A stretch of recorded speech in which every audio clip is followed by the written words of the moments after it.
revealed that one MDB, this company has somehow sort of taken out money and put in Cayman Islands. So these are the things that, we keep hearing, and yet we say, yeah lah, no, biasa lah, ini Malaysia, okay lah, we have to accept. But that's not true. We don't have to accept this.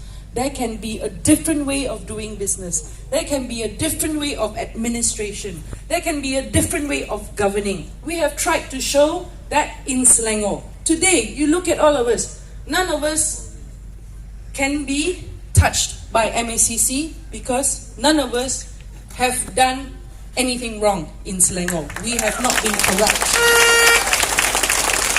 As I told some of our friends, our residents around BU3 when we had a couple of days ago, when we had ceramah there, I don't have a car. I still don't have a car. I get around with a little bicycle, which unfortunately is in the shop.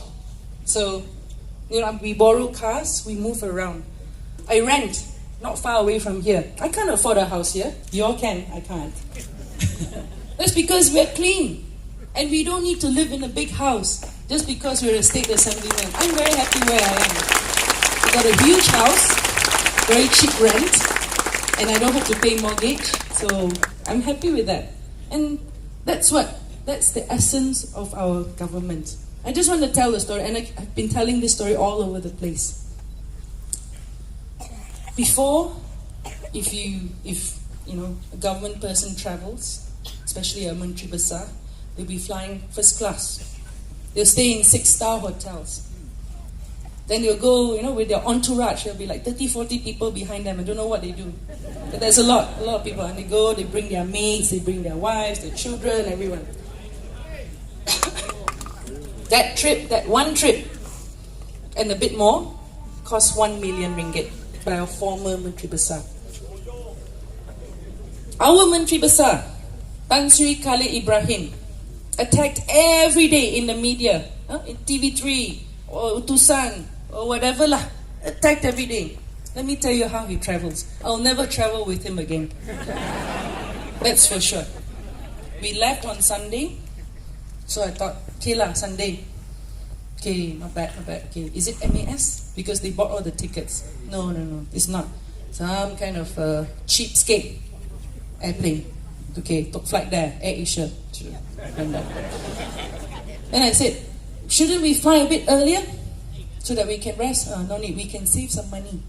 So we can sleep on the plane. So we sleep on the plane. And of course, I cannot sleep on the plane going, oh my goodness, what's going on? Touchdown, I think it was Osaka Airport. Touchdown, got there. Said, Tan Sri, are we going to the hotel first to freshen up? No need, you just use the hotel toilet, not the airport toilet. So wash your face. Then he opened his little suitcase. He's got a little suitcase. And he takes out his coat and he flaps it. Then he wears it. Said, let's go. So we all go. There's 2 other EXCO members.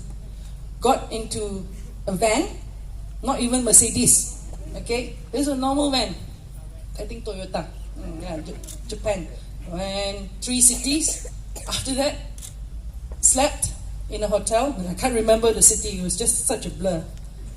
It's not 6-star. It's not 5-star. It's not 4-star.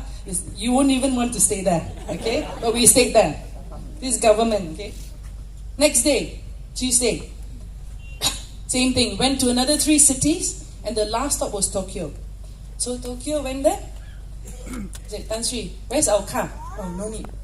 Are we taking plane to Tokyo? Oh, no, we take train. Okay, we take train. So, and we're all traveling by ourselves. So we're pulling our little bags like that.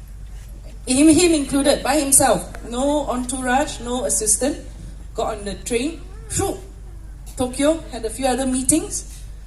Quick dinner. Got back on the plane. I think it was also Air Asia again. Air Asia, come back, okay. Slept there in the plane. Next morning, reached KL, Selangor, 7 a.m. And we had to have EXCO meeting at, I think, 10 a.m., 3 hours later. So that's how our Tan Sri Khalid Ibrahim works. He works to make sure that he does not waste your money. To make sure that all the EXCO, we work hard Because we have your trust. We have, in Bahasa Melayu, amanah daripada rakyat. This trust cannot be bought, which is why when we have any projects, we make sure it's open tender. We don't allow closed tender. If it's cheaper or the cost is less than 100,000, we make sure there are like at least 3 quotations. Every project, every program must have KPIs, and that's what I learned in the 5 years. You know, I'm an art student. I don't know anything about business. So he said, I want to know your ROI. I said, apa itu ROI? Return of investment. Now I know I can talk like Tan Sri Khalid. But that's what he wants. He wants to make sure that if we spend 1 ringgit, that 1 ringgit is well spent and it can generate benefits for the rakyat. Up to today, we have given direct benefits to the poor, to women, to old folks, to school children, to university students, up to the amount of, well, more than 800 million ringgit. More than previous governments. Our budget hasn't increased that much. It's between 1.2, 1.3 to 1.6 billion ringgit. That's Selangor's annual budget. It's not much compared to Terengganu or Sabah or other states. And we don't get additional income from the federal government. But we do our best within, our means, our limited means in Selangor. So, which is why we are able, even with 1.6 billion ringgit, that was the last budget, we are still able to save. We scrimp, we really, slash budgets left, right and center, and we can save 2.6 billion ringgit for our rakyat. This 2.6 billion ringgit, ladies and gentlemen, 300 million has been promised and allocated to build the 3rd bridge in Klang. Because 5 years ago, they promised, BN promised that they will build a bridge. Later, because they lost, they merajuk. They said, no, we don't want to build because you didn't vote us in. So we said, okay, we'll build it.